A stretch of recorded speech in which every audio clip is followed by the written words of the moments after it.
On January 10th, 2018, I came home from work late in the evening, took care of my pets, and then went to sleep. Around 3 a.m., I awoke to a man standing over me. He hit me, he dragged me out of bed, put my t-shirt over my head, he robbed me, and then, after several minutes in my house, he sexually assaulted me. I try not to go over those details in my head, but when those memories come, they come usually late at night. And now I always sleep with the light on. I am far from alone. When I was in my room alone, I would hide under the covers because I'd be scared all the time. Ashley's story is different from mine, but in some ways the same. We are part of a group no one wants to belong to, the 1 in 6 American women who have been the victim of rape or attempted rape. Last year, we were bombarded with accusations of sexual assault. Harvey Weinstein, Bill Cosby, and Brett Kavanaugh. You have replaced advice and consent with search and destroy. Celebrity accusations grab headlines, but for many, their assault remains a secret, like it did for Ashley. I think it was really difficult for me, but it's always there and always makes you sad.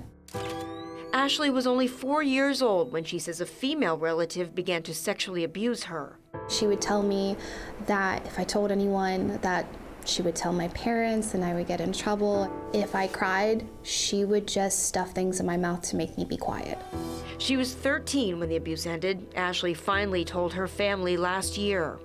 Did you fear that once you decided to say something, you may not be believed? Absolutely. The longer I lived with this, the more difficult it was for me to tolerate and to cope. Her family did believe her, but it was too late for the police to do anything. Relatives asked why she waited so long. It's hard to see so many cases of people burying their soul and then people just ripping them to shreds. For some reason, it just feels like the person who's been hurt is the one on trial. We're still seeing is this victim blaming. Anna Ferrer is the treatment director at Nancy J. Cotterman's Sexual Assault Treatment Center in Fort Lauderdale. She says while some victims feel vindicated by speaking out, others are made to feel guilty. I think it's an uncomfortable topic. I think it's something that people don't want to really acknowledge that it's happening. Now, in my case, I never thought I wouldn't be believed. I didn't know this man. I went running out of my house in the middle of the night. Police eventually made an arrest, and now the legal proceedings have kicked in.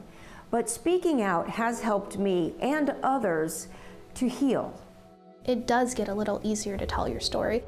Ashley, now happily married, plans to keep doing just that. I think it is empowering individuals who have not been able to speak before to find a voice and not feel alone. Talking about it seems to take the power away from our attackers and give it back to us. Nicole Ensalada, 7 News.